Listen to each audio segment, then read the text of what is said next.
Hi, I'm Aura, and I'm hoping I remember how to do this. I'm the host of Collective Mind, and I just started a scarf that's gonna use this rainbow yarn. I'm at the very, very beginning of it. Like come on. It's this big right now, so I figured it was a good thing that I could start working on for something like this. Um, so yeah. We haven't done any videos or streams for a while. So, yeah, I'm excited for the rainbow yarn too. I think it's gonna look pretty cute when it's done. It's gonna be a fairly long project because it's pretty, like, thin yarn.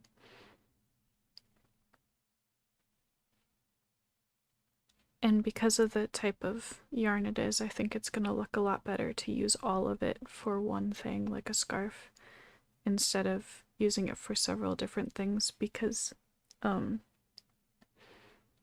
it only goes through the entire pattern of the colors once for the whole skein of yarn. So that's the plan, is to just make a scarf out of the entire thing.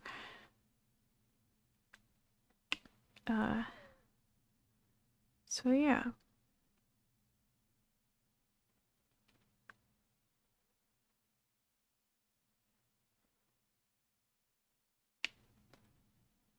It got a lot harder to film or stream recently, and I was starting to feel a lot of pressure to, like, come back strong, basically, to, like, have the next thing I do on here or on Twitch be, like, quality content or whatever. And I think that was making it harder to do it. So I am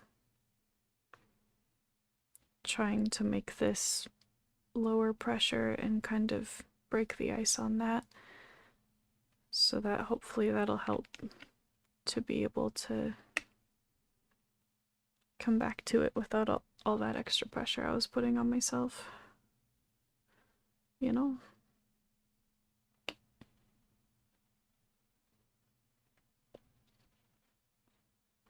If I tuck that in there, maybe I'll stop hitting it with the knitting needles.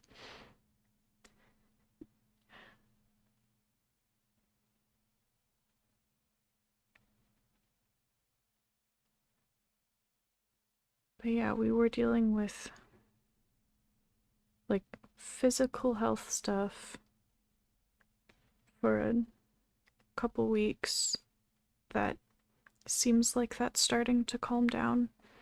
So I think we were either having, like, an extended flare up, or we had, like, some kind of temporary illness that was exaggerating everything, maybe, or just still recovering from when one of our medications was out of stock for a while, or something like that. But then when we were starting to do better physically, we were having trouble with stuff going on in our system that is still ongoing, and with, like, more mental emotional symptoms, like motivation related and, like, emotional energy and stuff like that.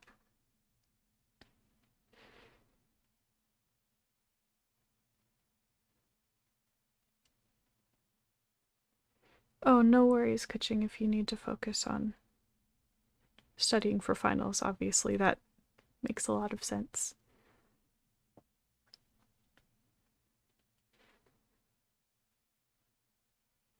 And there's never any pressure to interact generally like you can feel free to lurk when you want to, you know?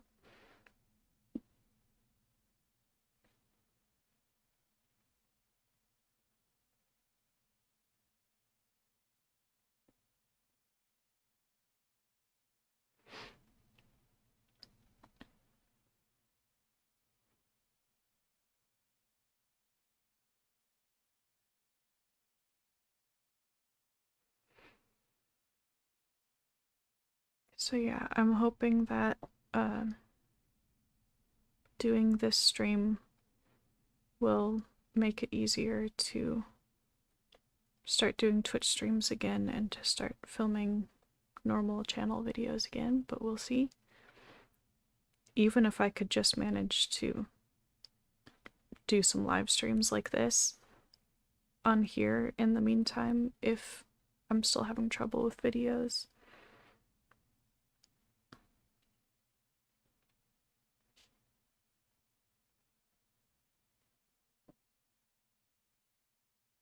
I also haven't been wanting to play video games for the most part, which was part of the problem with Twitch streams in particular.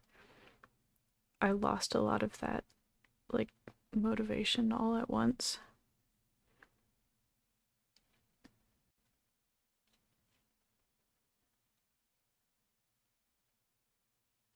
I'm wondering if I was just, like, running out of hyperfocus on Genshin and then dealing with, like, the motivation related issues and stuff we've been having on top of that, making me not really want to do any of that, you know?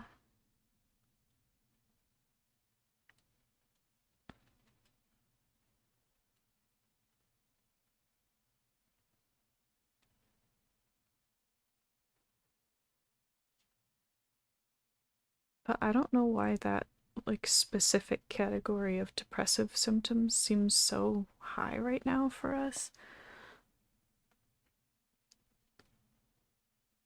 Where we don't, like, enjoy anything that we're doing and nothing sounds like fun or entertaining or any of that.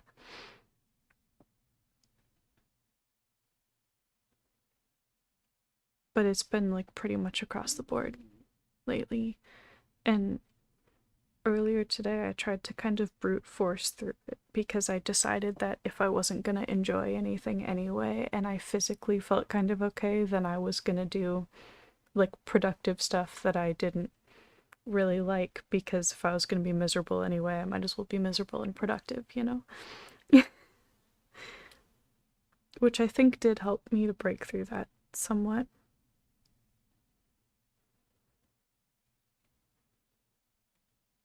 Because I made it feel a little bit more within my control, I think.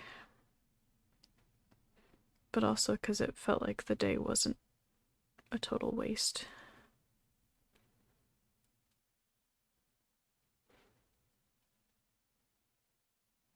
I did work on some, like, Etsy related stuff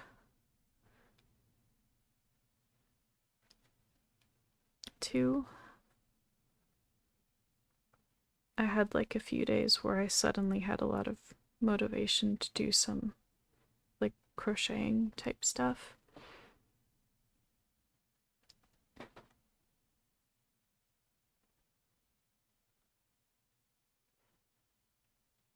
Do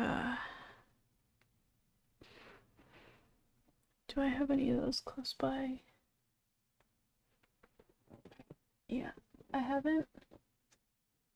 haven't actually put them on Etsy yet, but I made 2 more colors of the little jellyfish, and this yarn is a little bit thicker, so they're slightly bigger than the other ones. And I found a new pattern that I wanted to try that's this little cupcake. It's like a stress ball sized cupcake, and you can, like, fidget with the frosting layers. And the, like, cupcake part of it is a yarn that I think looks a lot like funfetti cake, so I thought it was really cute.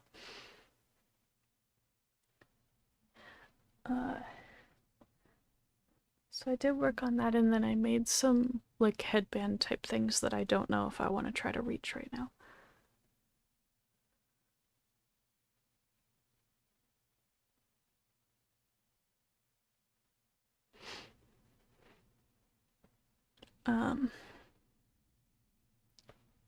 Maybe I will try to reach it. I'm gonna mute the mic because it's above the mic. I don't want to like, if I'm gonna accidentally hit the mic, I want it to be muted. So 1 sec.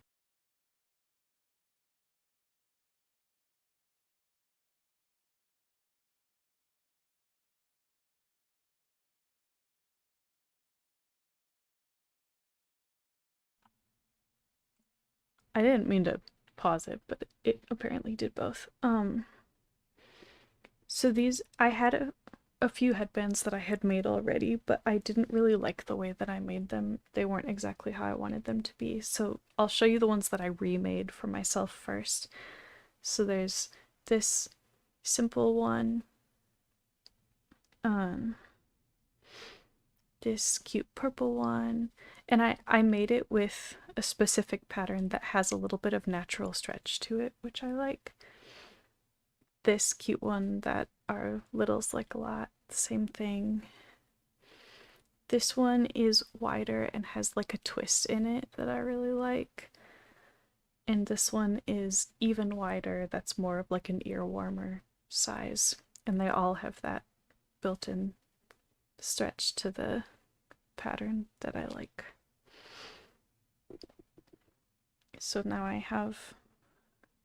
I was kind of playing around with the pattern ideas with stuff that I was making for myself first to like be able to test it out and see if I like it enough to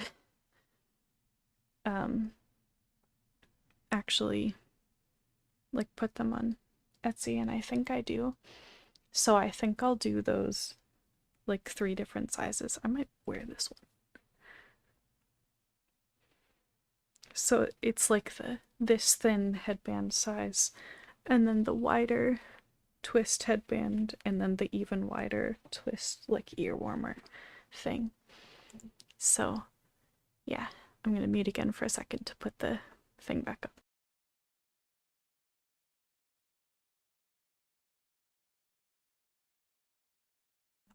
Okay,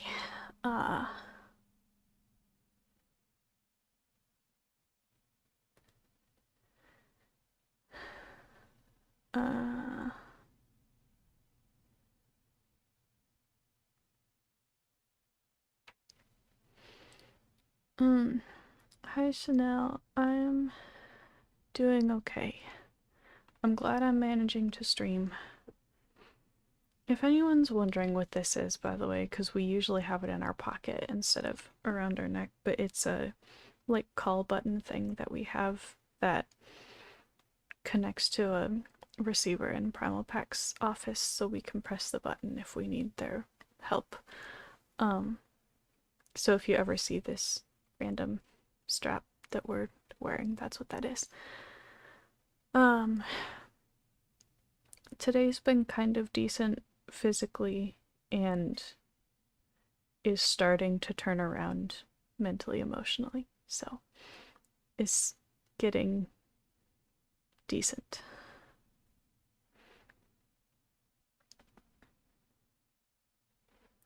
I was really hoping, and it does kind of feel like this is happening, but I was really hoping if I could get myself to just start a stream like this, that it would be easier once I was doing it. You know what I mean? That in a lot of ways, the hardest part of it might have been just like actually starting it. Which is something that I know for a fact has been affected by stuff that's going on in our system right now that we're not gonna talk about yet because it's not done happening yet, so it'd be kind of hard to talk about.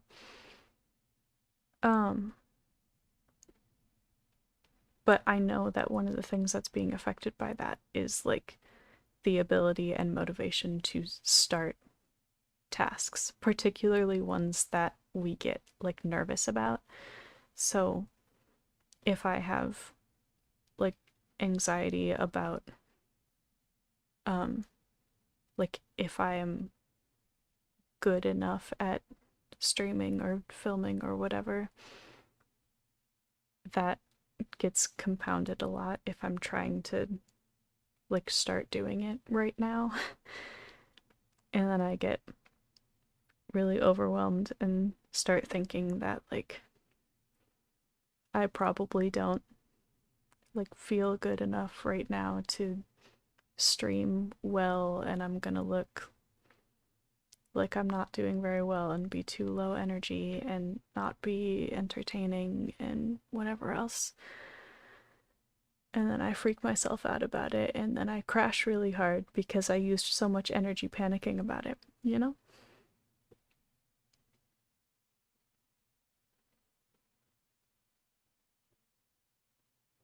And there are some things that are normally in place to help me push through that and start the things that are not in place right now because of stuff going on in our system. So,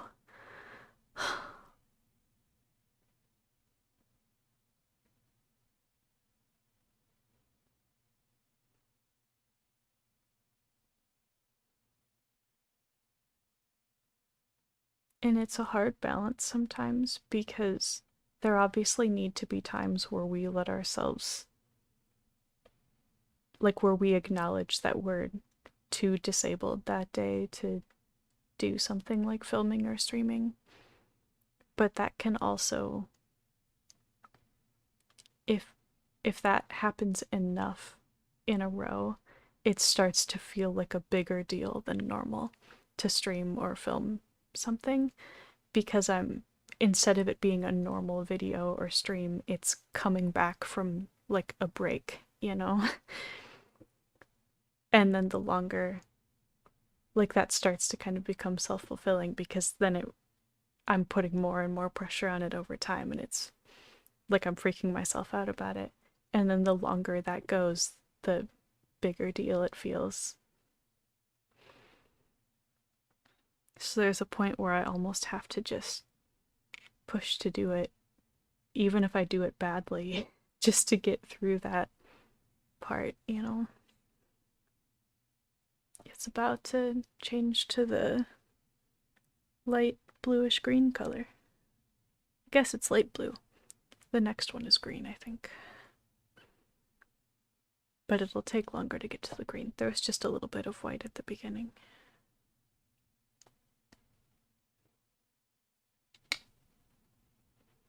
Forgot to tuck this back in so I don't hit it with the knitting needles.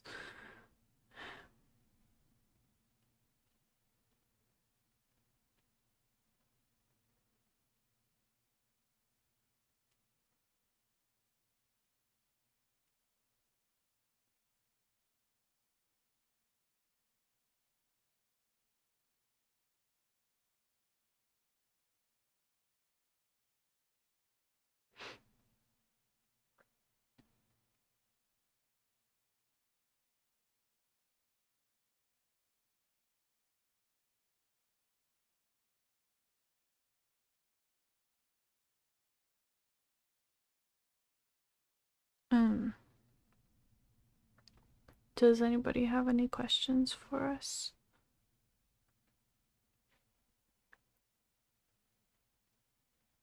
I think Natalie is around, if that affects the questions people would have, and at least one caretaker is around, but I'm not sure who. Probably Naya.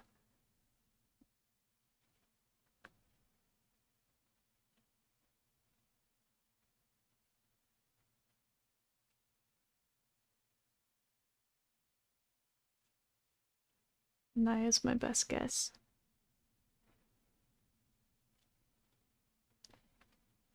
One of the spiritual protectors might be around too, though.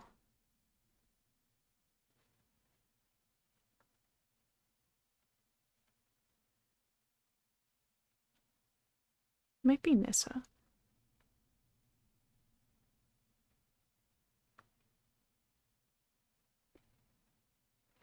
There's more people around than I thought.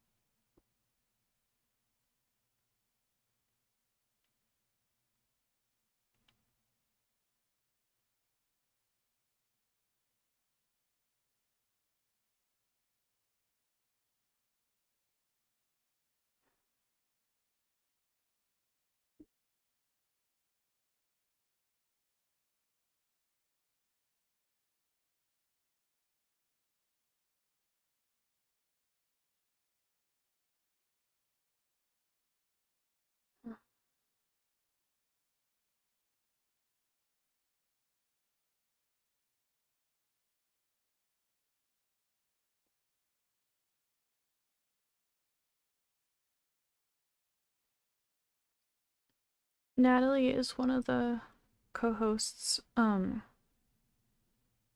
She helped me do some organization stuff.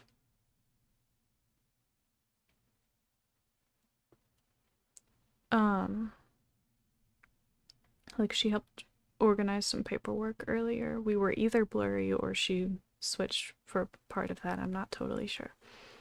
But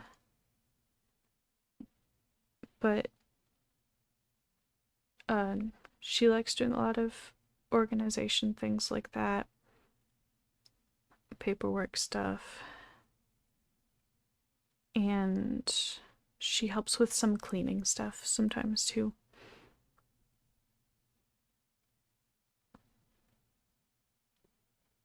So yeah, she has been co-hosting, but not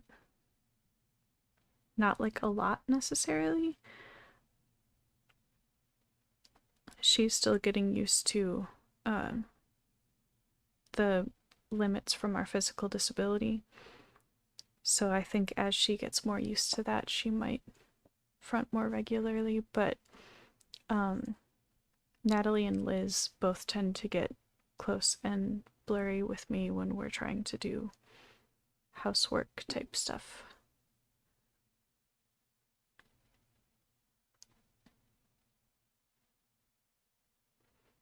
I don't think we have anyone in our system named Nyla.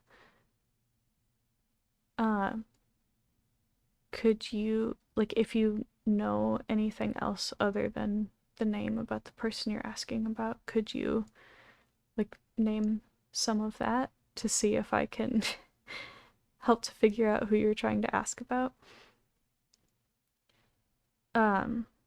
Generally speaking, in terms of, like, asking to meet someone in a video, asking would be fine unless, if it were asking a lot when we had already said no or something like that, that'd be different. But generally asking is fine. We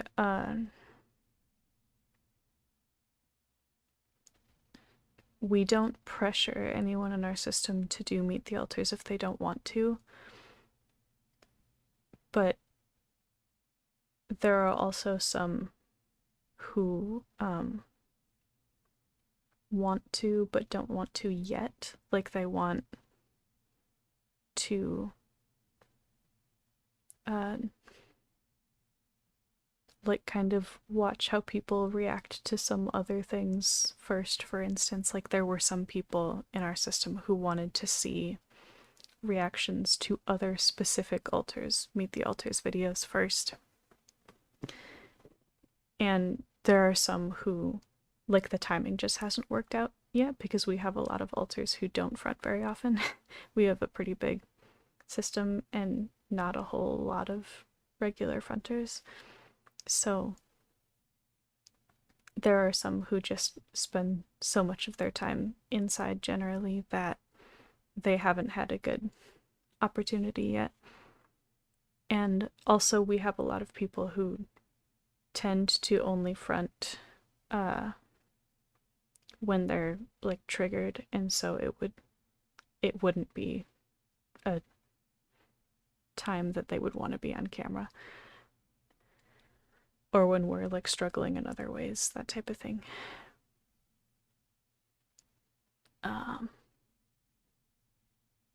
Oh, one of the caretakers, that was Naya, and she is still close, and I think she does have a Meet the Alters video already. I think. Let me double check that, because now I'm not sure.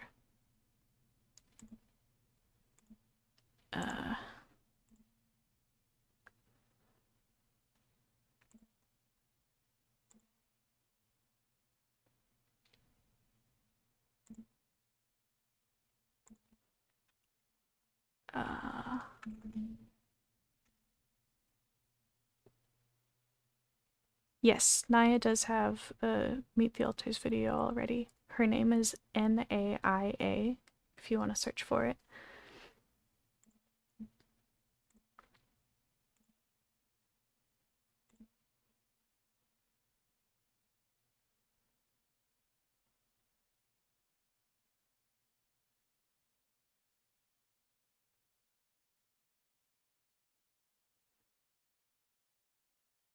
Yeah, I am glad that there are more people around the front right now because I have been fronting a larger percentage of time than normal for the past like few weeks, I think.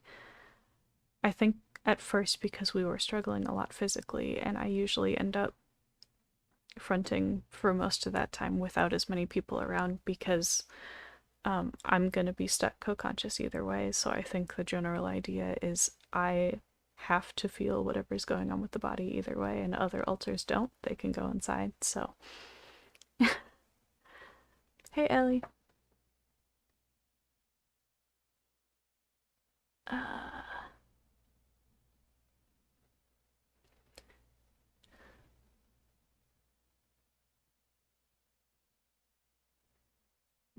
uh,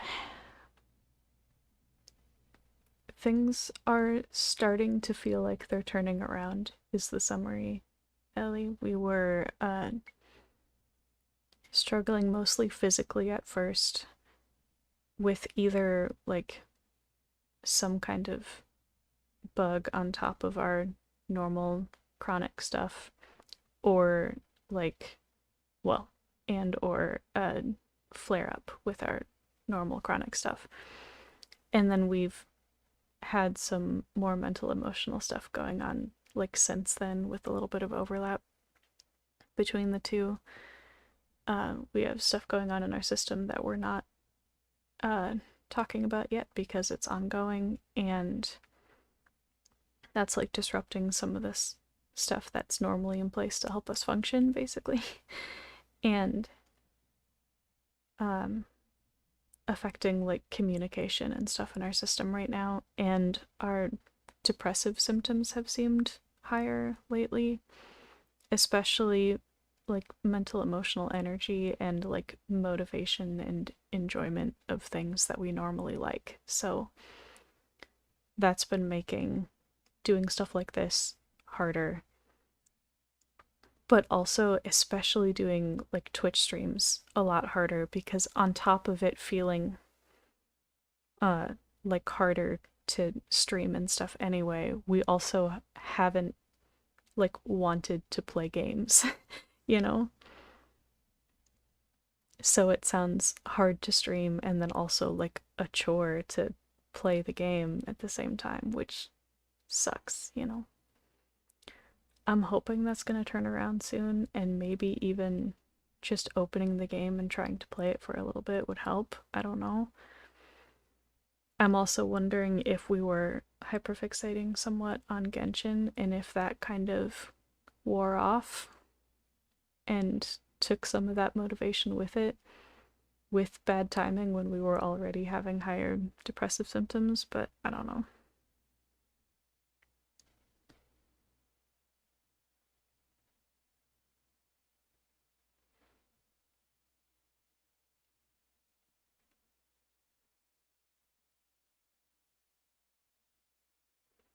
But I was trying to just do like a chill live stream to try to break the ice and convince my brain that it wasn't like a big deal to come back from the unplanned break, and that it didn't have to be like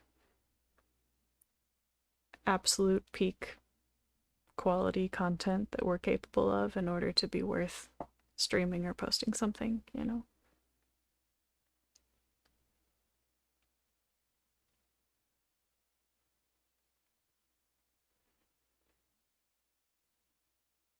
Uh, oh, Ashley, you had a question about Nissa. Um, I think Nissa is still settling in.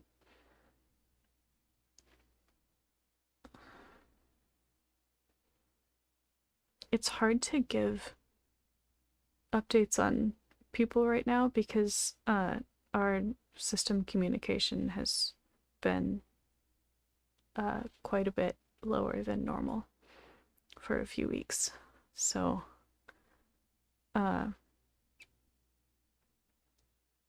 I have no reason to think that anything is wrong with Nissa. I haven't seen or really talked to her in a while, and I think she's kind of around right now. And like most of the rest of our system with stuff going on, she seems stressed and tired. But other than that,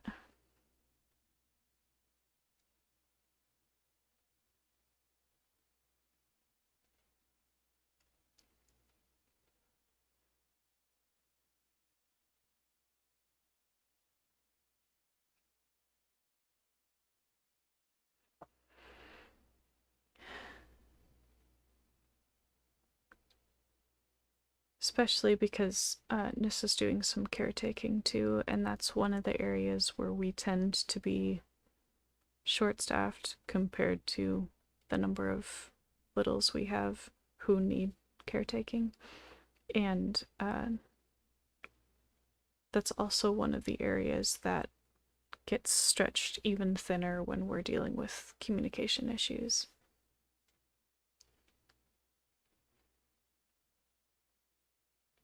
Because basically there's some stuff that we can normally do with like long distance communication that we can't right now, so we have to actually have alters like go find those people in our system and talk to them in person.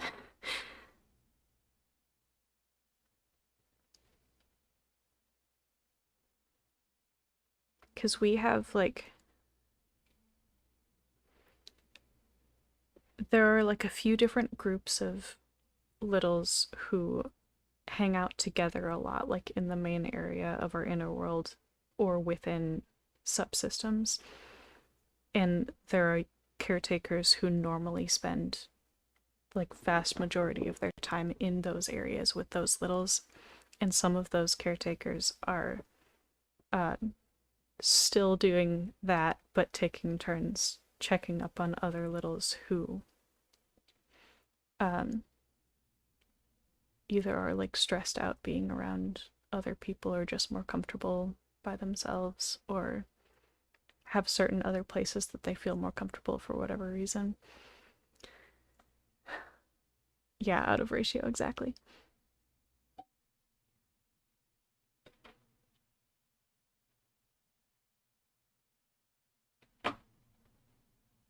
Oh, nice. That'd be awesome if you had an easier last semester.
Ellie, I'm not totally processing your question. Are you asking like what we do when I'm blurry with like Liz and Natalie? Like the ways that they help co-host? Is that what you mean?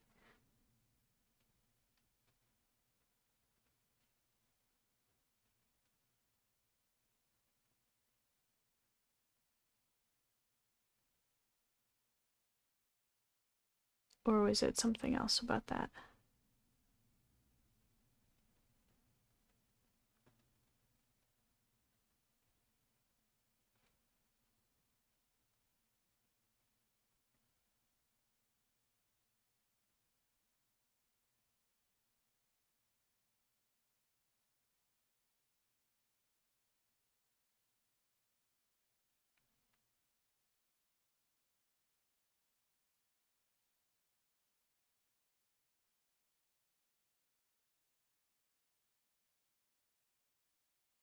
Did I miss a question from Ashley about that? I might be able to scroll up and check. Let me see if it scrolls up that far. That's about Nissa. Oh, I did miss that, I think.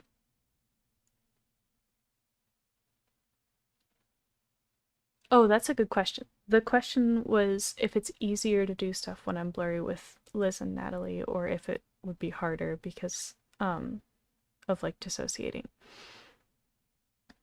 So, generally speaking, when I get blurry with Liz and Natalie and we're doing stuff, we don't dissociate very much with that. We can co-front pretty easily with each other when it's like that for the most part. And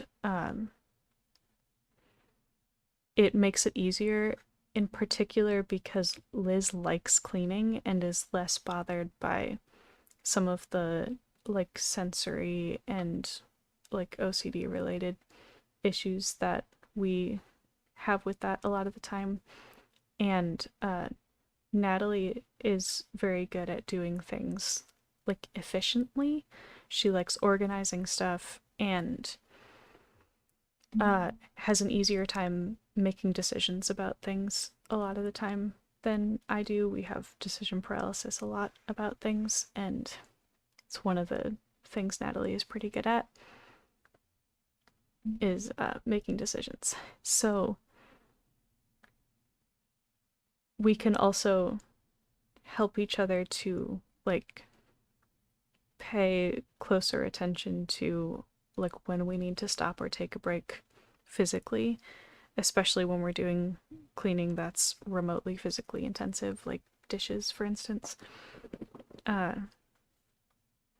Which is one of the main things that I think I probably help with that, because I spend the most time obviously in the body, so I have the most practice, I guess, with the physical disability symptoms, and I can push Liz and Natalie to stop even if it's like frustrating to them or if they had wanted to get further in it than that, and I can help push and remind them that it's better to not push ourselves so hard that we have a flare up for a while, because it is actually more efficient and productive to not do that and then be able to do a little bit more tomorrow instead of not being able to do it again for a week or whatever. So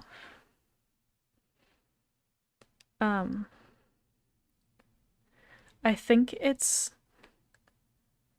a lot to do with like levels of communication and amnesia and stuff between different alters that helps determine like how dissociated being blurry will be, or even switching and stuff will be.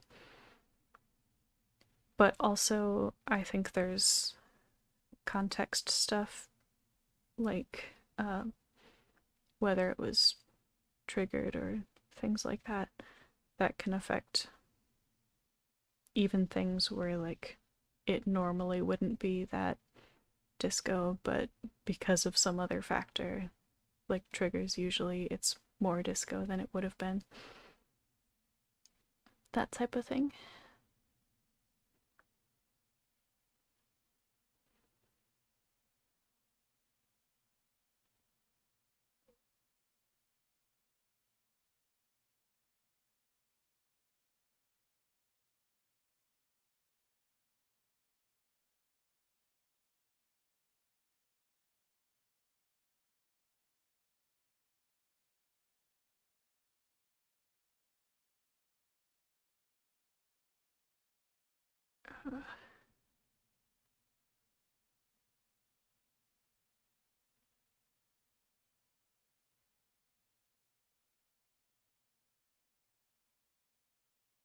We also sometimes can have like a lot of people around the front and not dissociate very much, especially if we're doing something pretty passive or if we have like pretty similar thoughts and reactions to things. There have been times where there were like 20 people in and around the front and we weren't all that disco, and there are other times where there will be one person close who I don't have very good communication with and I like can't process anything.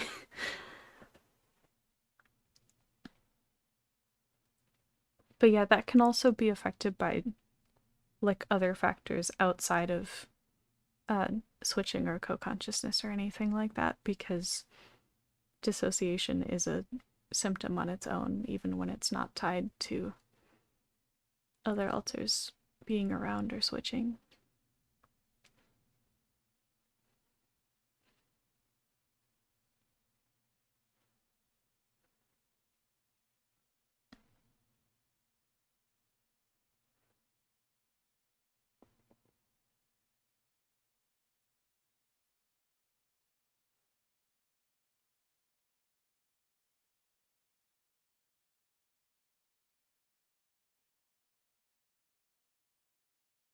Like, I'll start dissociating a lot if I get too close to information that I'm not supposed to have, or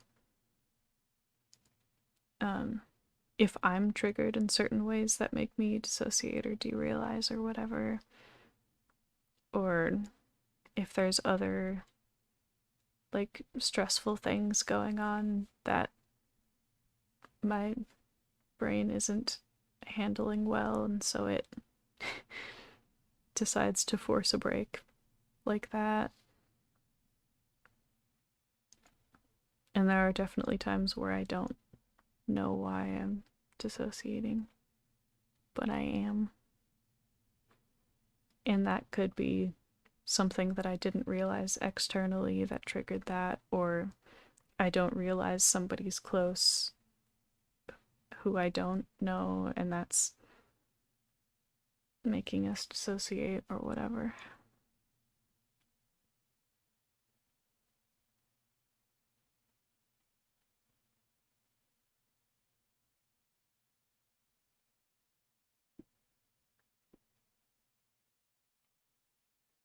I mean, dissociation and derealization and all of those things outside of anything having to do with alters is also a part of DID. So like having dissociation that's has nothing to do with switches or other alters being close or anything would also be a symptom of DID. It wouldn't be a reason to think that you have a different dissociative disorder instead of DID.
Why am I getting disco now?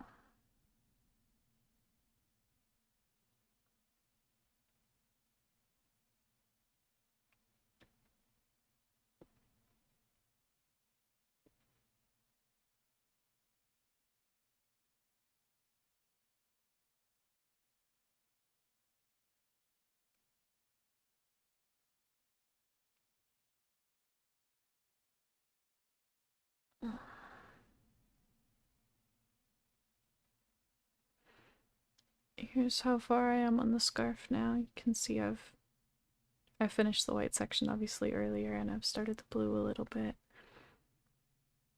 It's starting to separate into the different ribbed sections a little. It does that more as it gets longer. It's gonna naturally sit probably about this wide once it gets high enough that it's doing all of those ribbed sections correctly. Gonna check this quick. Okay.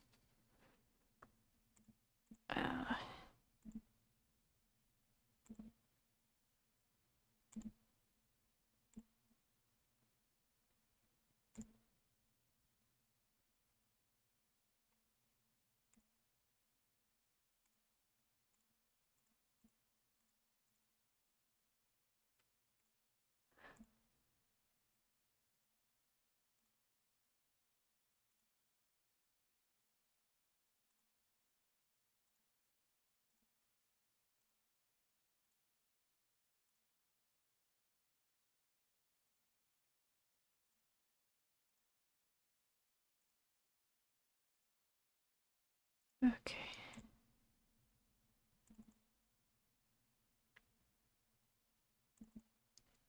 Yeah, I really like the shade of blue.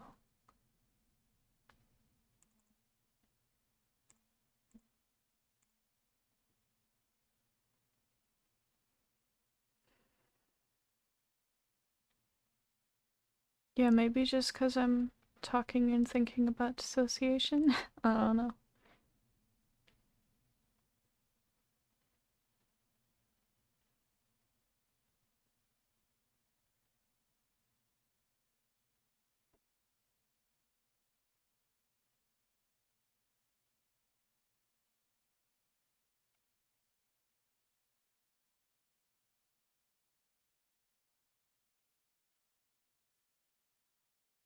Oh yeah, if you're waiting on thoughts from a therapist, that can be really stressful.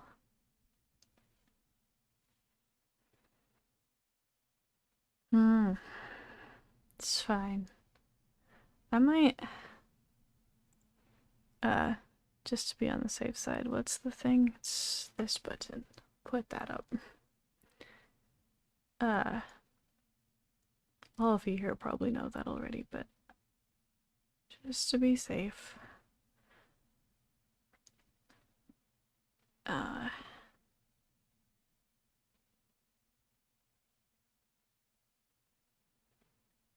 oh yeah, no worries, Ellie. See you in a bit.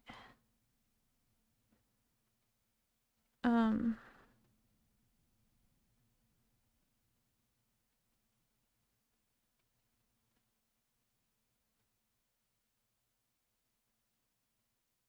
could be related to stuff that's going on inside, too. In which case, there probably isn't a whole lot I can do about it.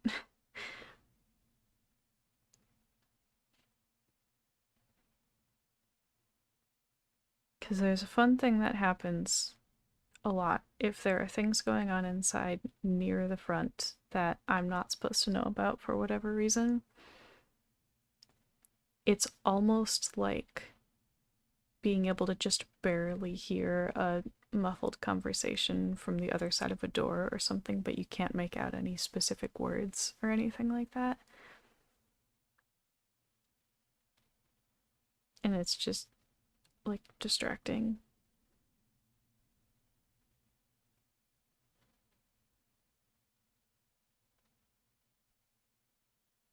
No worries, Ashley. Thanks for hanging out for a bit.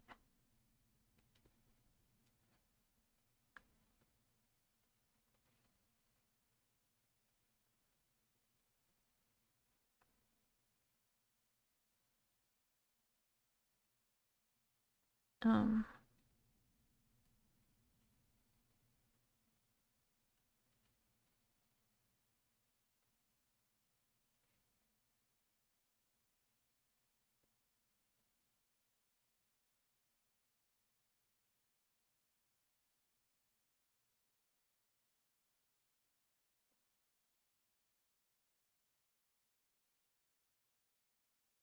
come on, brain.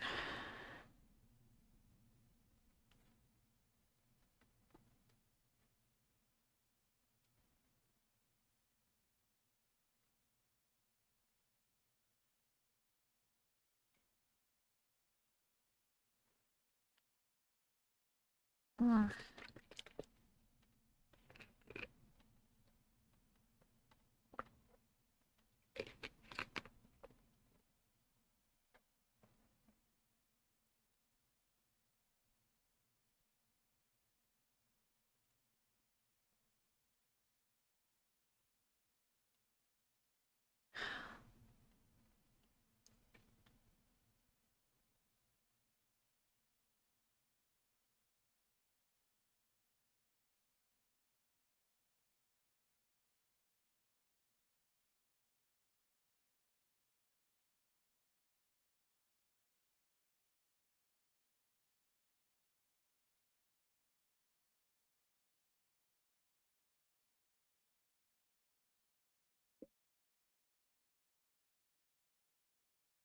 Man, my brain is not grounding.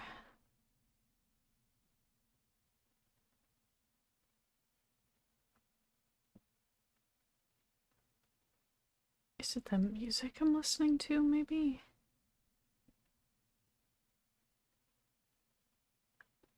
Is it like a small trigger for somebody?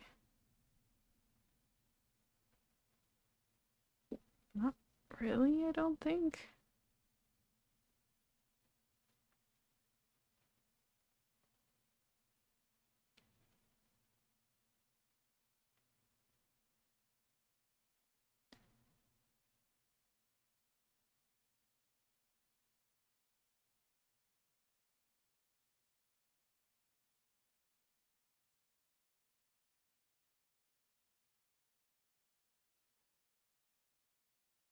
It's far enough that I can see where I want to weave the ends in, I think. So I might do that now before I get too much further.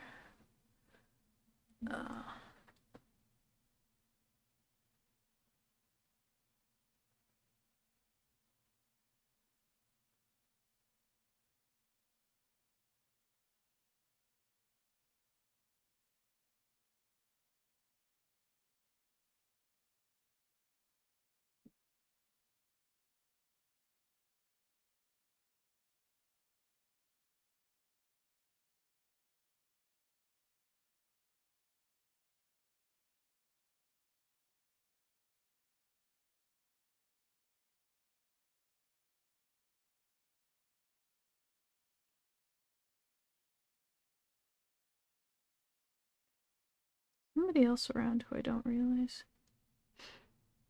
Oh. Why are they here?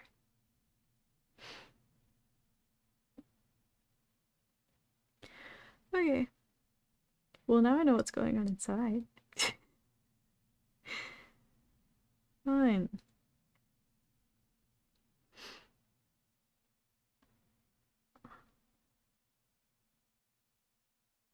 Wonder if we'll ever make a video about that.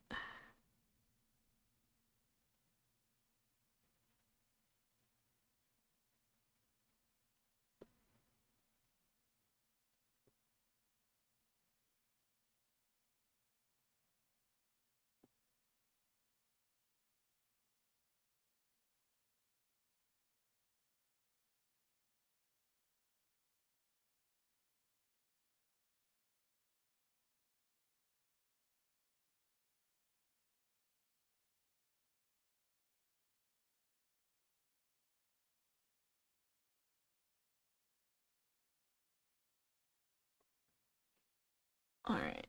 That's the small little weird end that was in there for some reason.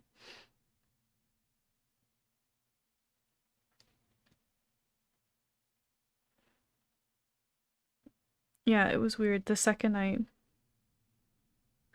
focused on whether or not anybody unexpected was around, I could immediately tell it was them.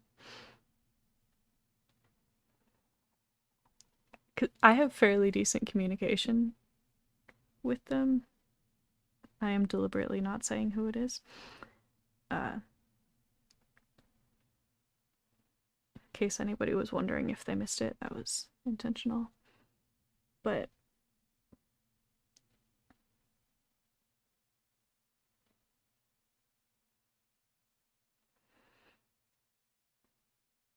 it's just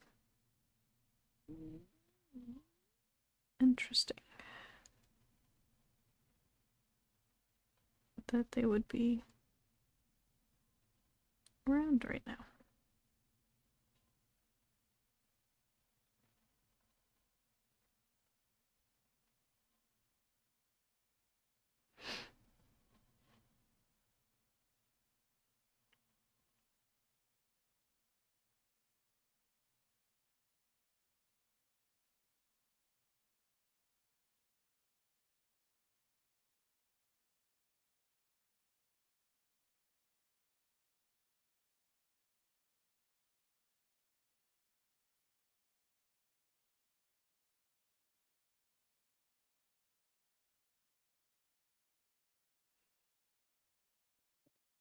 Just got the rest, that's enough.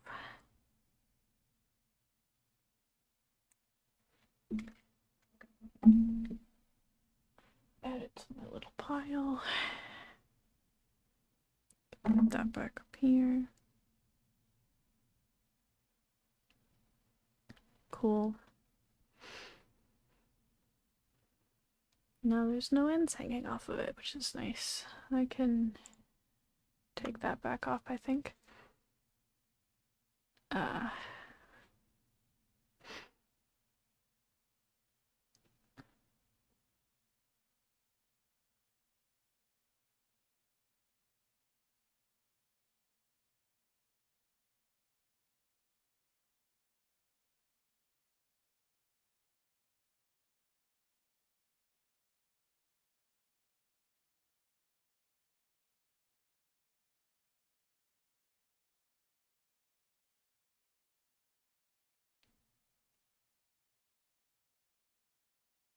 Dang it, I got too involved in what's going on inside and now it's even harder to focus on out here.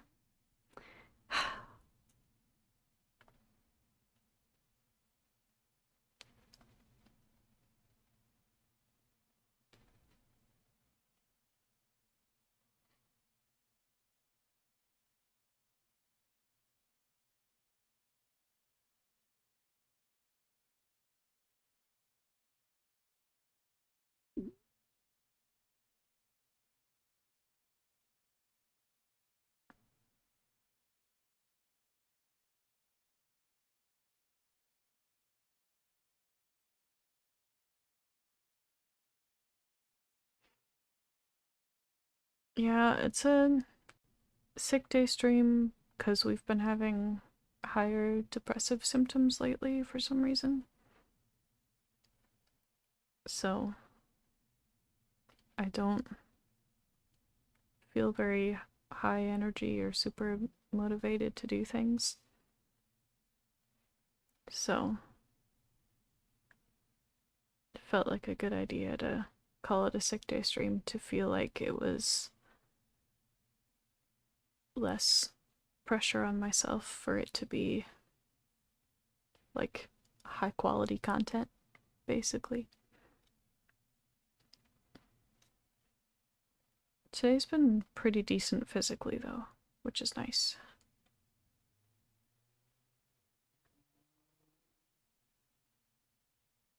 And allergies haven't been as bad, thankfully.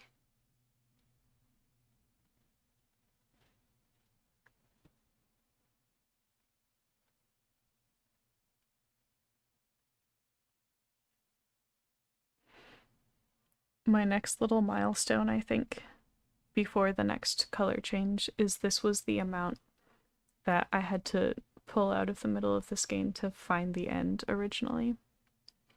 So when I get through this section, that'll feel like the next milestone of the scarf I'm working on.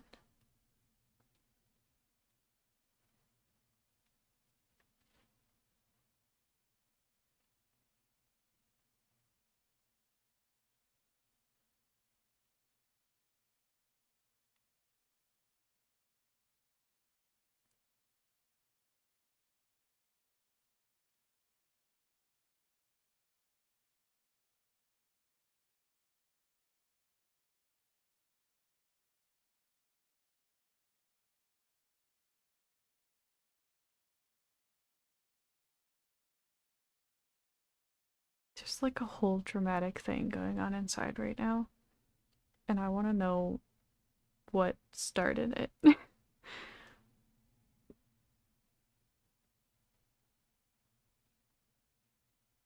I'm really glad that video helped. Are you talking about Jaden's video about reasons to leave a therapist or whatever they called that one?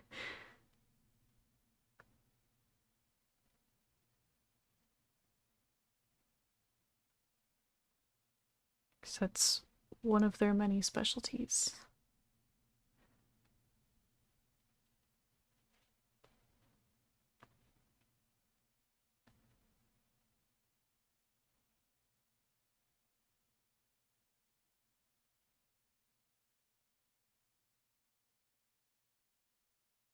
It's an older video, I think, too. I think that was before we moved. So I'm glad it still holds up.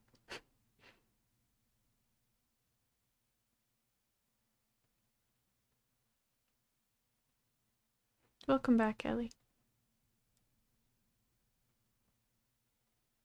How to spot the right therapist? Ellie, if you mean in terms of dissociating, I'm eh. There's something going on inside that's really distracting, and I don't know what started it. So I'm distractedly eavesdropping on it, basically. Because I'm really curious now what started the whole thing.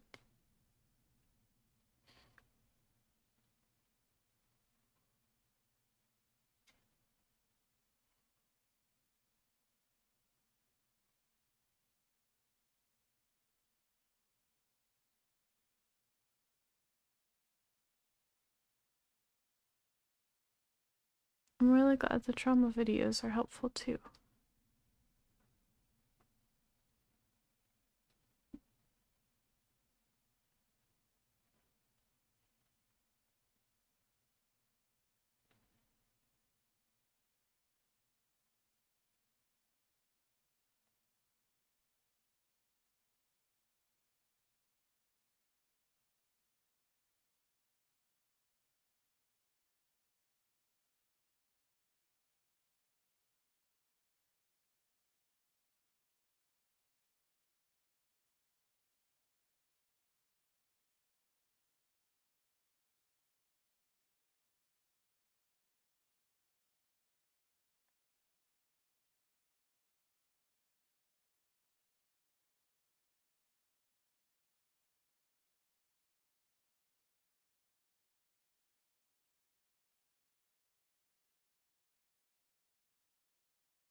There's like this whole dramatic confrontation going on inside right now, really close to the front, but I can only get bits and pieces of it. It's driving me nuts.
If I just need to make it bigger.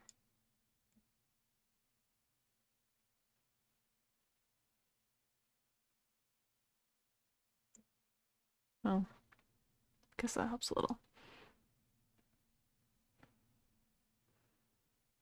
Yeah, I generally have pretty little awareness of what's going on inside. It depends where it is inside and who it involves. And even now, I'm only getting bits and pieces of it, and probably only because I have pretty decent communication with at least 2 of the altars involved.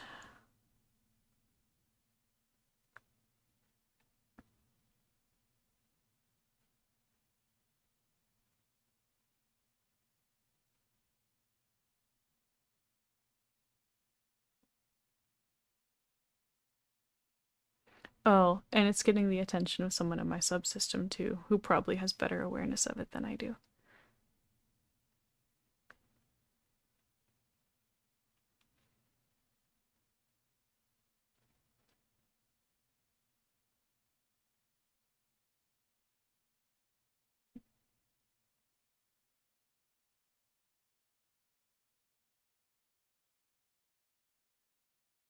I don't feel like I've seen them in a while. It's nice for them to be around again.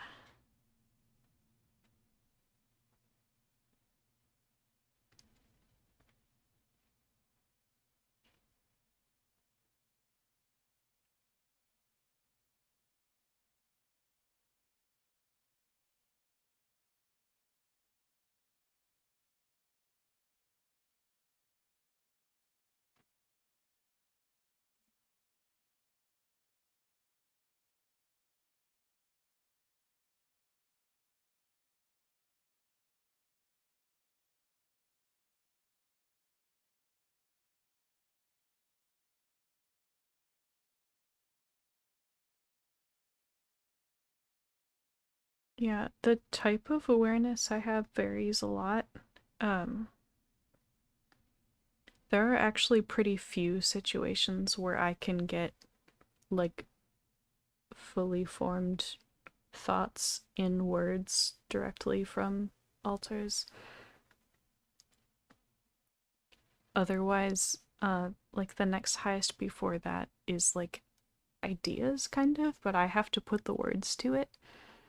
And sometimes there's a little bit of back and forth where I will try to put words to it, and then I'll get the sense that they're like, kind of not really, try again. And I'll reword it and stuff like that. The easiest communication by far is if they are fronting and talking out loud to me, because I can process that very easily, even if I'm not fronting, because I'll still be co-conscious and I can see and hear the front really easily. And it has also built my communication a lot with frequent fronters to like see and hear what they do and say in the front. Gives me a better idea of their personality and the ways they phrase things and stuff like that. And it builds my communication with them a lot. And there are a lot of other times where I get a very vague general sense of like emotions and very little other than that. Like I'll get a sense that somebody close is enjoying the song that I'm listening to, or is sick of the song that I'm listening to, or doesn't like the genre that I'm listening to, or is annoyed with a character in the show I'm watching, or thought that line was funny, or whatever. And sometimes I'll have an idea of who that is, and sometimes I won't.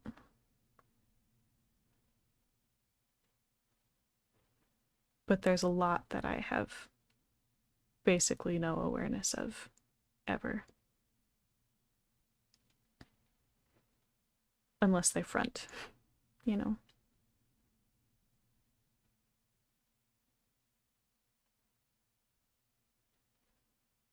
And that can be true even if that altar is like right next to me inside. I might have no idea that anybody's even there, never mind anything about them or what they're doing or saying.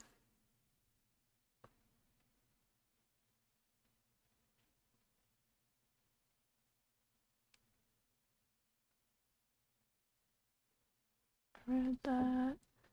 Uh,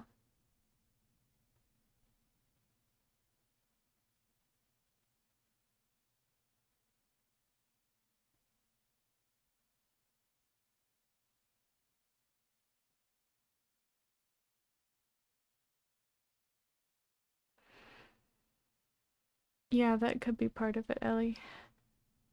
Like I said, that's definitely a big part of how I built my communication with a lot of frequent fronters. Because they would confirm out loud in a lot of cases with Primal Pack or by proxying on Pluralkit if it was on Discord.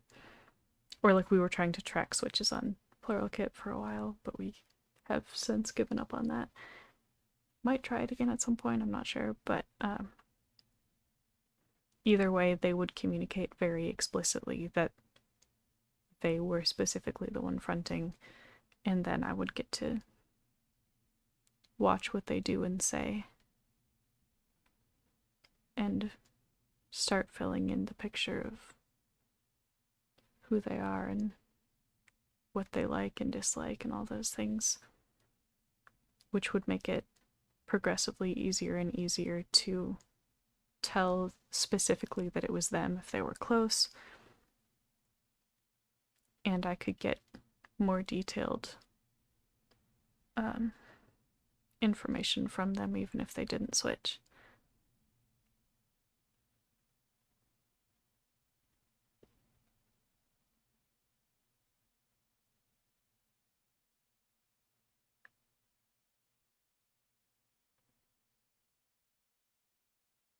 I have a lot lower communication than a lot of other altars in the main area of our inner world, at least.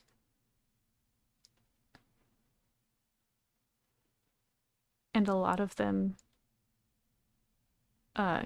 can like receive communication from me very easily, but I might still not be able to process information from them very easily, you know? Because a lot of them have way, way, way more practice getting information from me than sending it to me because of how long I was host but didn't know about the system.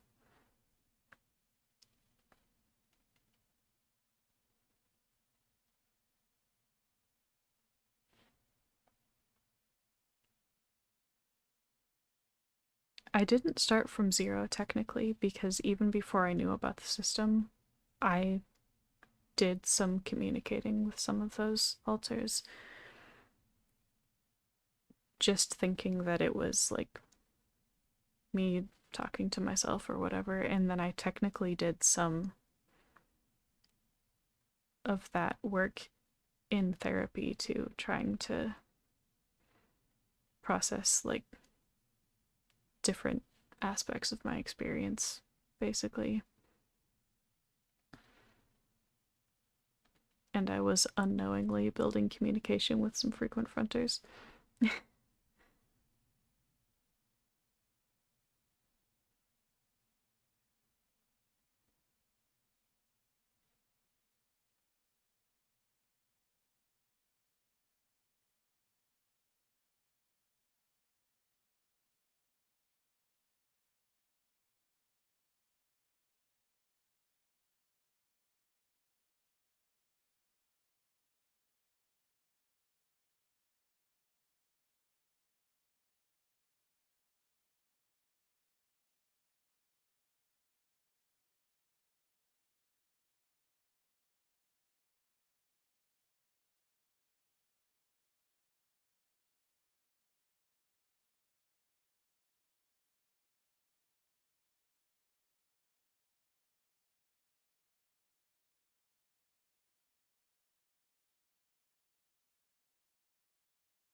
Yeah, there we go. It looks like it's laying the way that it will in terms of the pattern now. The ribbed pattern.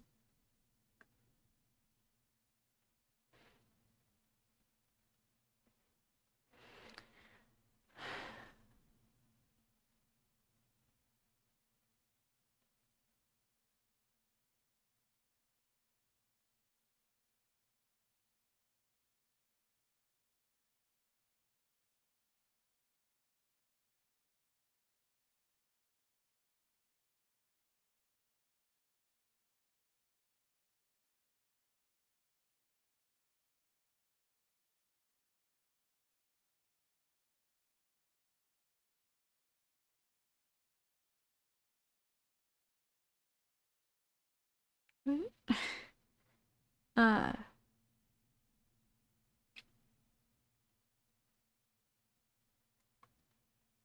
Somebody's trying to tell me something and I'm not getting it.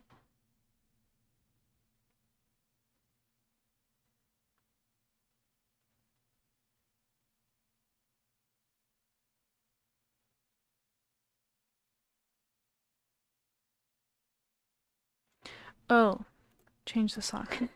Okay, that makes sense. No, change the station. Okay. I'm smart. Maybe this will be fine.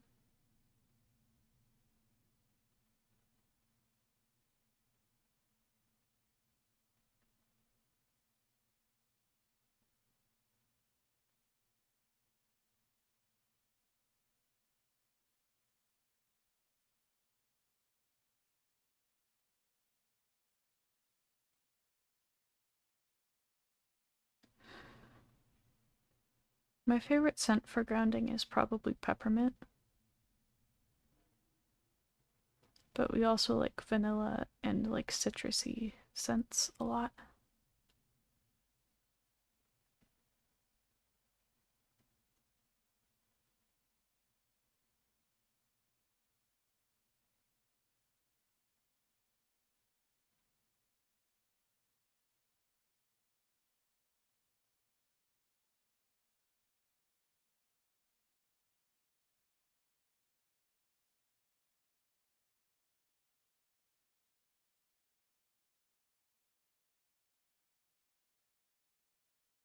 Um, my communication levels definitely can vary a lot depending on context. Some major examples would include it varies a lot depending on who it is, but also what the communication is about. Like, I can not very easily, I can fairly easily overhear kind of conversations or things going on with alters I have good communication with if they're close, unless it's about like trauma stuff I'm not supposed to know about, or even like alters I'm not supposed to know about, or anything like that. Then I would be cut off from that. Or, like, another example is communication from the front to the rest of the system gets completely cut off if there's a trauma holder fronting having a like complete flashback, basically, if they're triggered badly enough, and or having a full flashback, like a full sensory flashback, because our brain treats that the same way as if that trauma event were actively happening to us right now. So um it keeps the trauma holder who is supposed to experience that front stuck and cuts off the rest of the system from the front completely.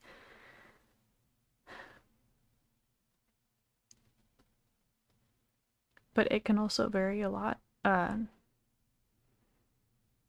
Like, if my stress levels are higher, sometimes I can't communicate as easily, or a bunch of other things.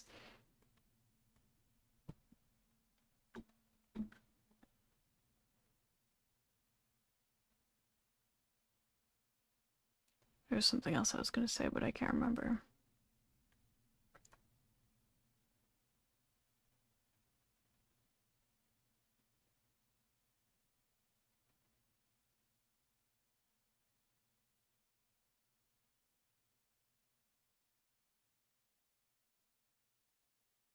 Yeah, I wonder sometimes if part of why peppermint works so well for us is kind of because it's overwhelming in a sensory way.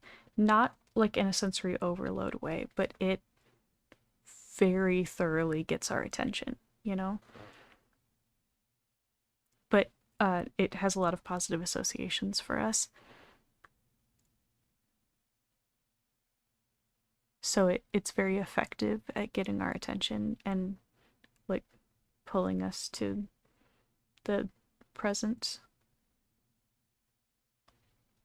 And it can make it easier to then process other things that are different about our current experience than the flashback or whatever was happening.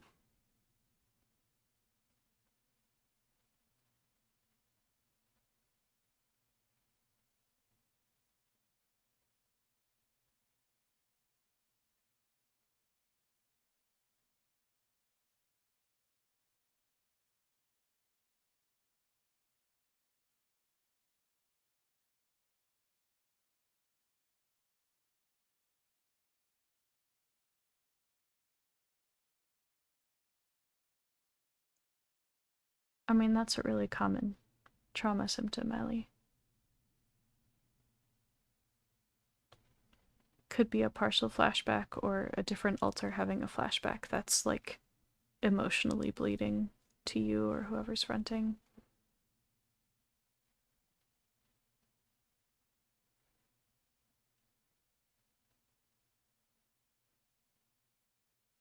Yeah. There would definitely be other sensory things that would be overwhelming in the bad way if we tried to do that. But scents that we like don't tend to be in that category for us. But that's definitely different for different people.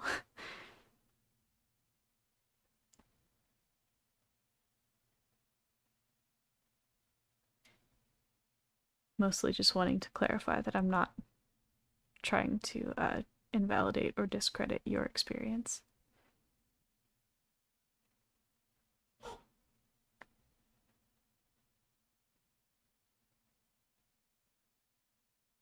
Something that can happen a lot for us, Ellie, is um, a specific trauma holder having a flashback close enough to the front that um, the emotions of it bleed over to whoever's actually fronting, in a lot of cases me, but more specific information uh, usually won't. Or if it does, I won't remember it later.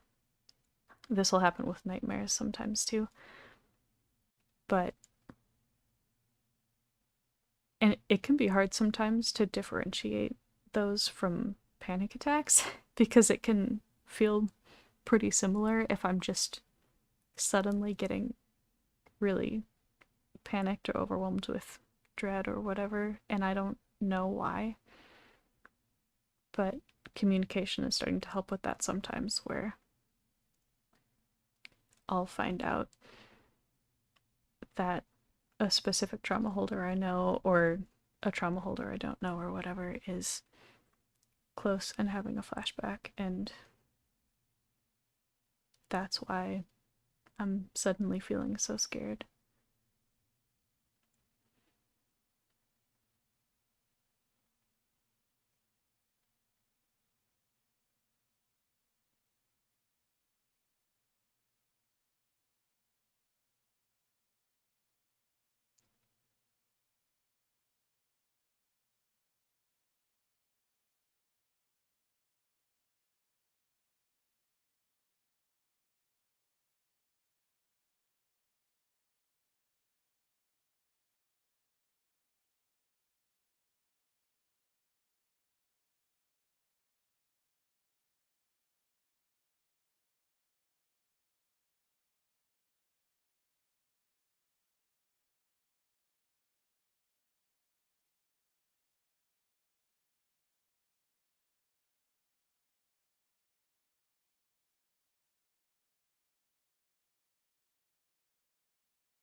Hmm.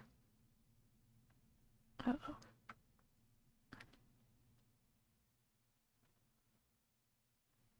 Hmm. Okay. Sorry.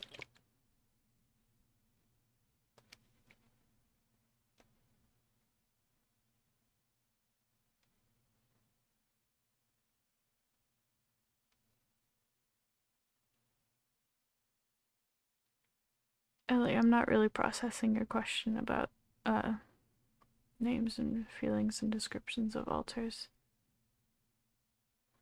Sorry. Uh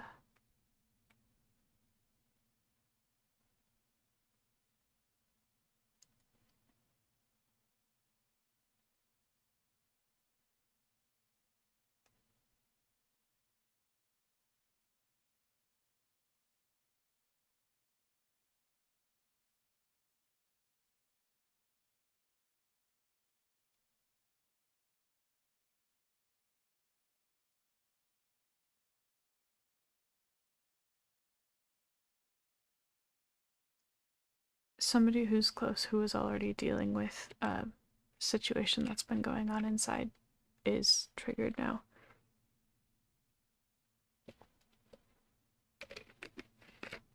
And is trying really hard not to switch and not to pull me into their flashback at all. So, um,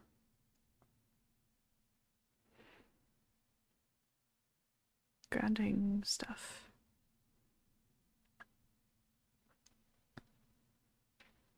Uh,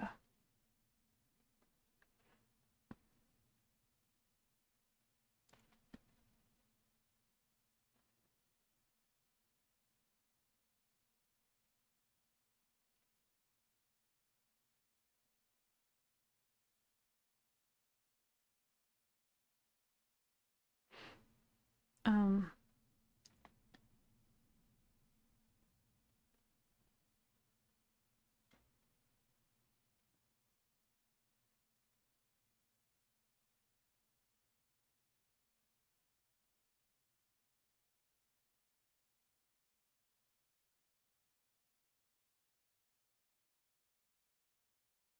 problem is no one's gonna be able to stop them from switching. Other than them, like if they can't, uh,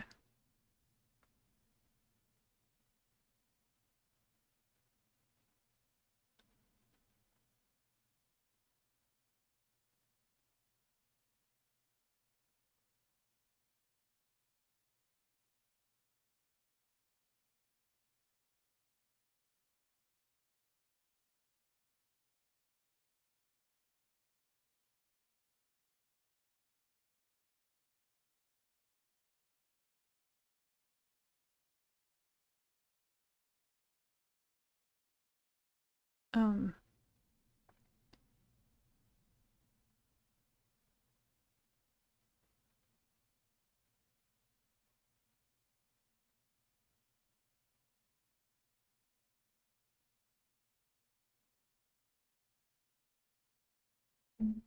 I can't tell if it's actually a good idea to keep streaming or if I'm just being selfish, because I'm hoping that it will help them to not switch, which makes it less likely that I have to deal with any of their flashback. Because even if I only get emotional bleed, especially if they're fronting, it puts a lot more stress on like the body physically. And we had a bad several hours in terms of flashbacks yesterday already.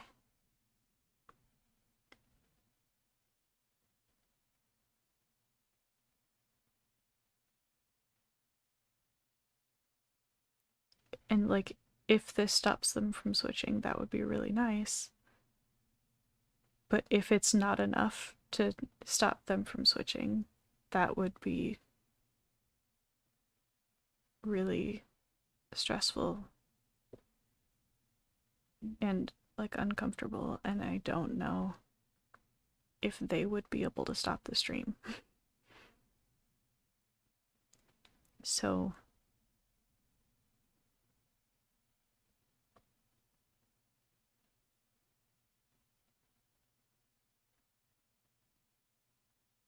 and one of the safeguards that's normally in place for that, for like not having public flashbacks like that, basically, is not in place right now because of stuff going on in our system. So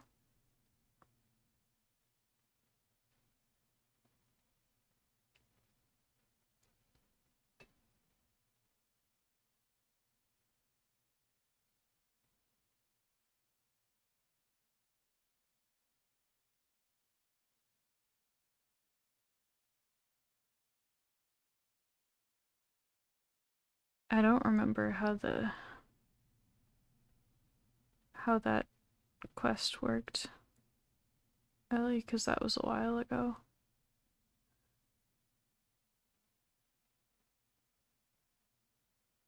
Yeah, I appreciate that you guys aren't like pushing me to stay or to leave or anything like that. I should probably at least um switch to my station of music instead of something that uh could potentially on any level pull them. Like, it'd be smarter to fully listen to music they don't like. You know?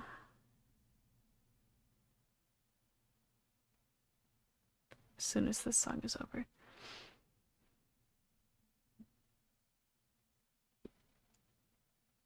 Uh,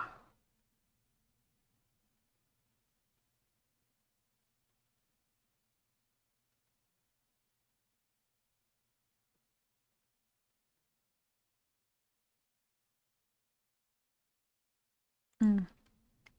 Song ended, switch stations. Oh, I forgot I put some of my triggers in here. I wonder if I've already thumbs down all the bad ones, or if those are still gonna come up. I guess we'll find out. Uh,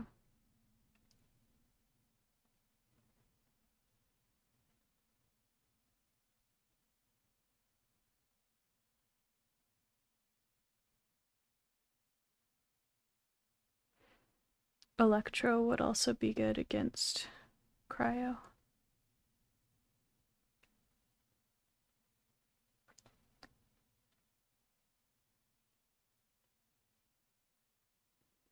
Well, that's not ideal.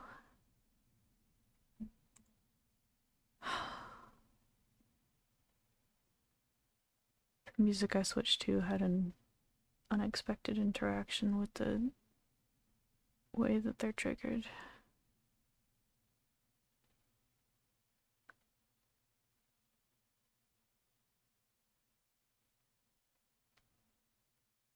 That station could work.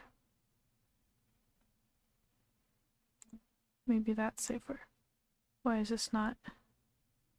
Please click on it. Why is it not working? There.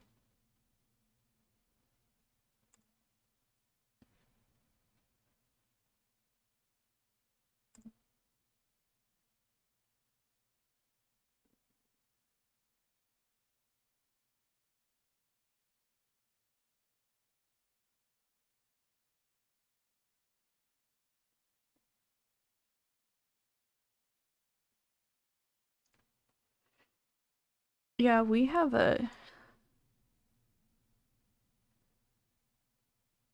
one of our words. Come on. One of our main responses, particularly in front of other people when we get triggered, is like a somewhat numb, like cynical, like dark humor, almost smile and or laugh response. Because we tend to be different level of emotionally removed from triggers if we're in front of people, because that was a component of our mask for so long. It was more like the mask was more important than the feelings. So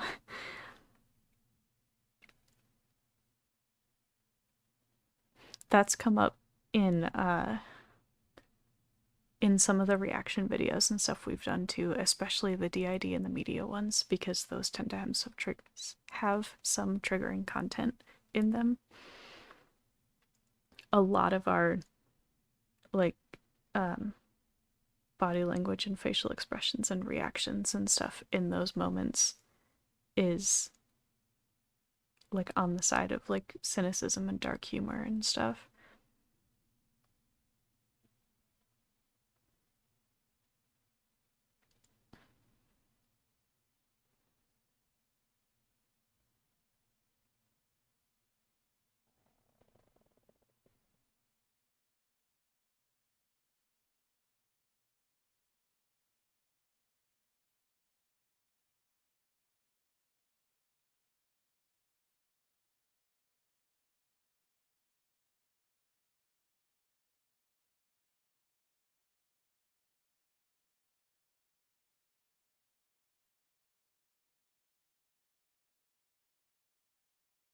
I know like world enemies generally get stronger when your world levels up, but I don't think your world level can level up until you finish the prologue section of the Archon quest.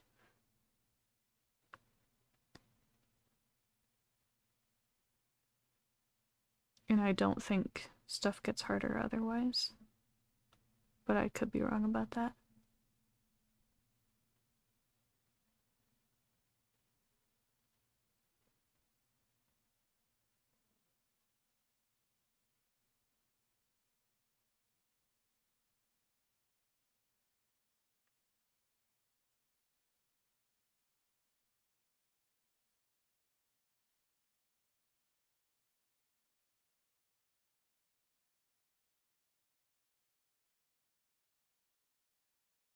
Okay.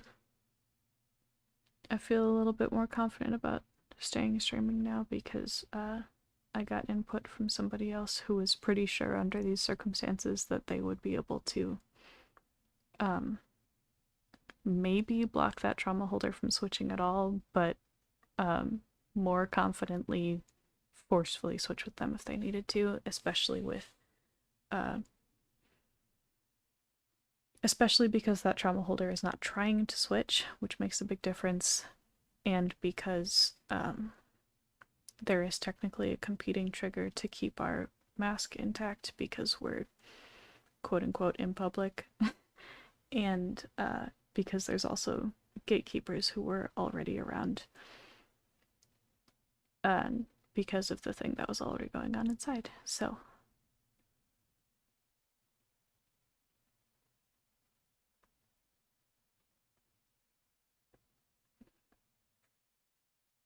but yeah, we do a lot of smiling and laughing and stuff in response to a lot of things that are not happy or funny.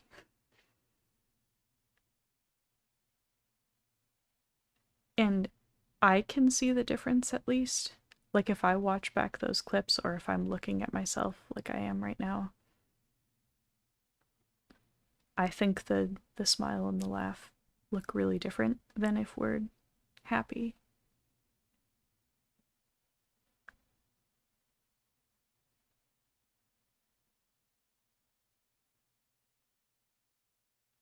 The smile doesn't reach our eyes, for one thing.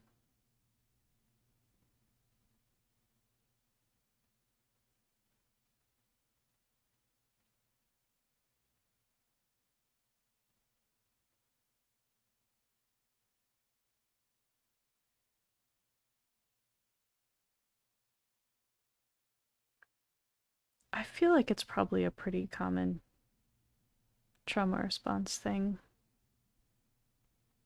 I feel like it might be tied to dissociation in some ways. Like it's dissociating from the emotional impact of it. you know?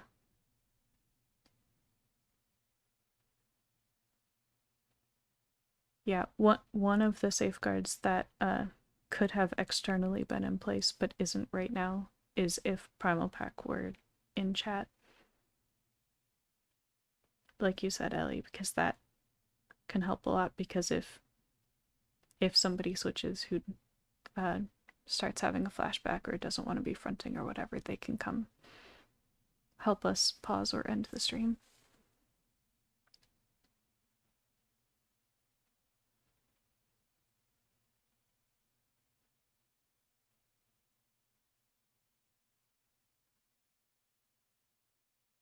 It's also a spectrum because a lot of our flashbacks could pretty easily look a lot like our dissociating.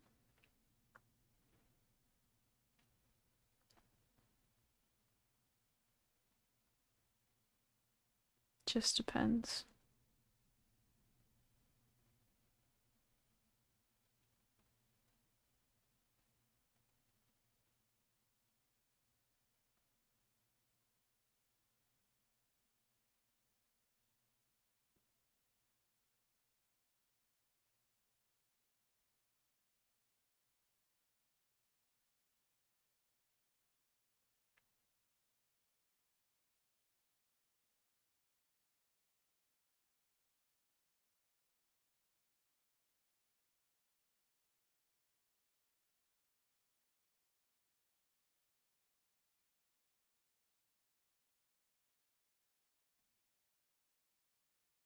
Stay here.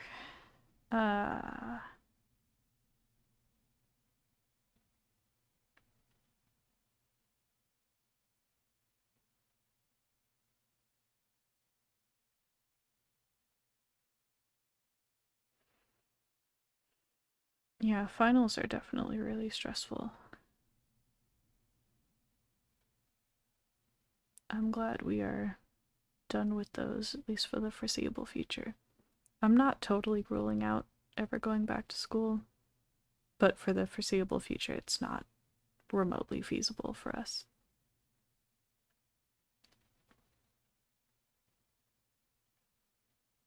But we had never planned to stop with just a bachelor's degree. But we also weren't expecting to be too disabled to work, so it probably wouldn't make any sense for us to continue our education anyway, because it wouldn't currently open up any new opportunities, you know? It would make more sense for us to continue doing any research that we're interested in on our own for free, or at least for a lot cheaper, even if we paid for access to some studies or whatever, or even bought some textbooks to go through or anything like that. Because the actual degree component of it only really helps in like career pursuits, which we can't do anyway.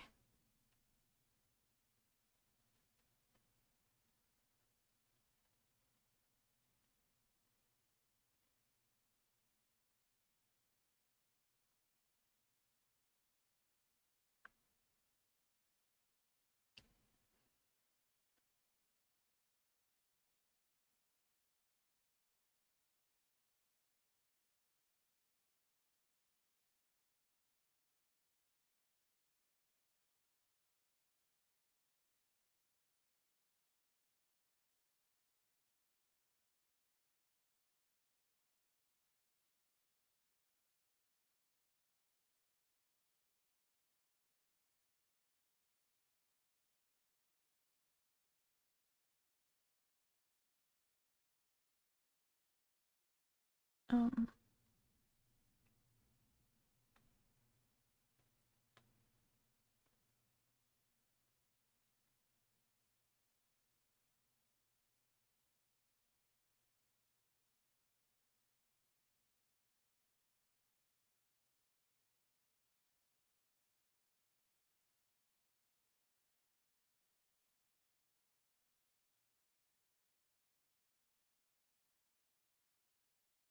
No, stay here.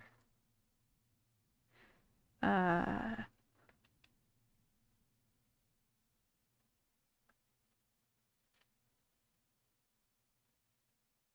brain, come on.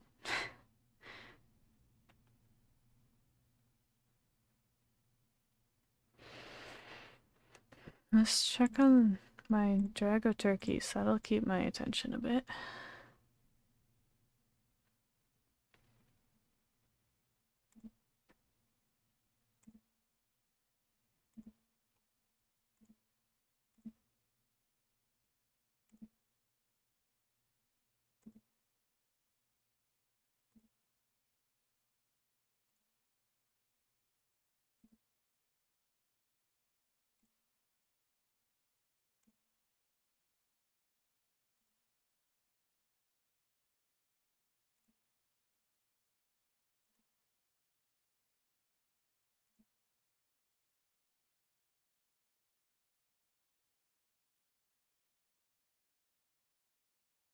Wanting to switch isn't bad, Ellie.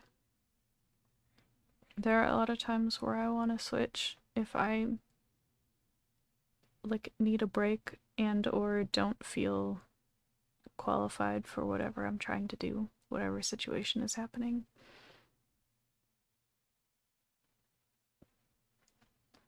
Um,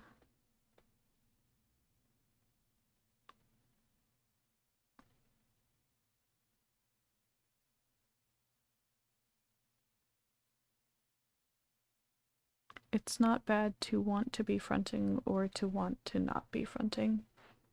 There are some ways that you can respond to wanting that that could be bad.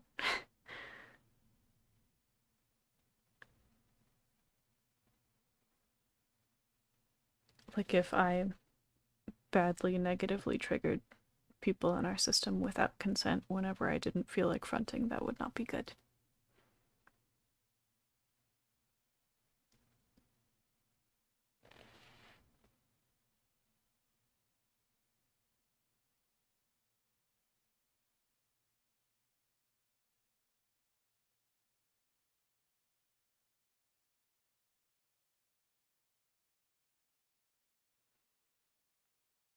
Um, Another factor to maybe think about, Ellie, is that it is very possible, particularly in dissociative symptoms, to have amnesia about your amnesia. It doesn't tend to draw your attention to it because it's trying to be covert so much of the time.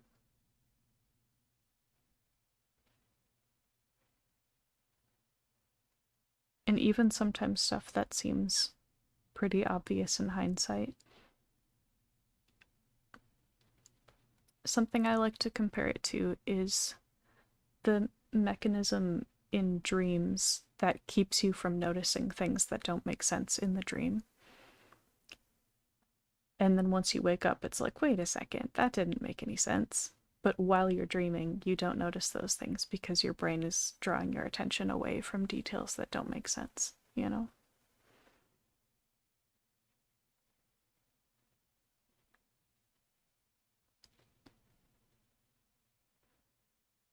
And actually, specifically with uh, like an amnesia comparison with dreams, is a common thing that doesn't make sense in dreams that isn't noticed until you wake up is time not passing in a way that makes sense, like not knowing how you got to a place.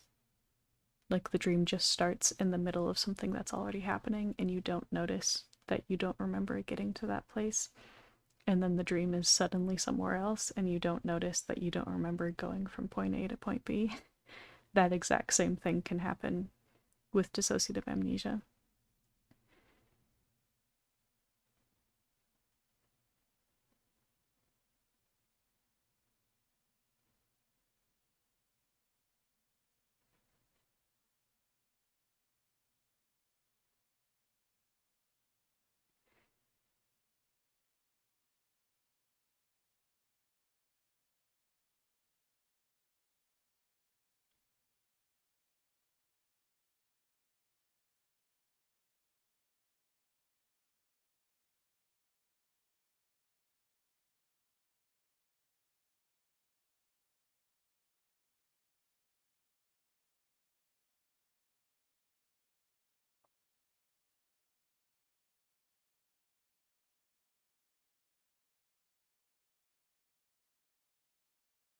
Um,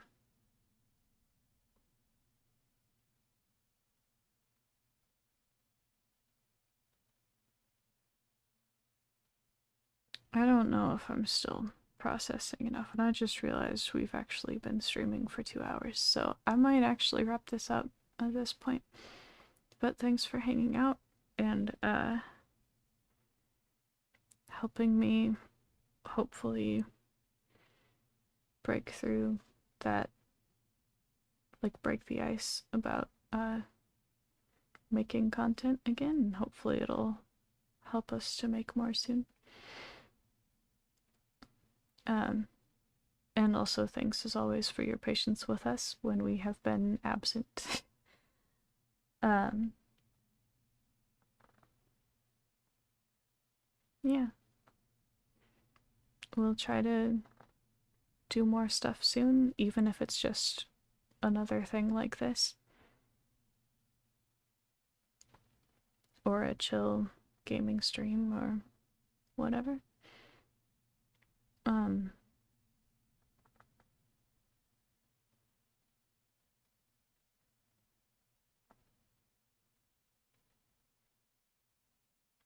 Brain, come on.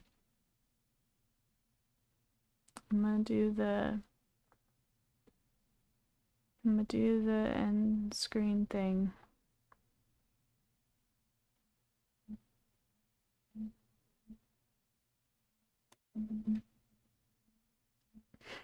I'm not processing it all. Thanks for hanging out. I'm gonna put it on the end screen. Bye.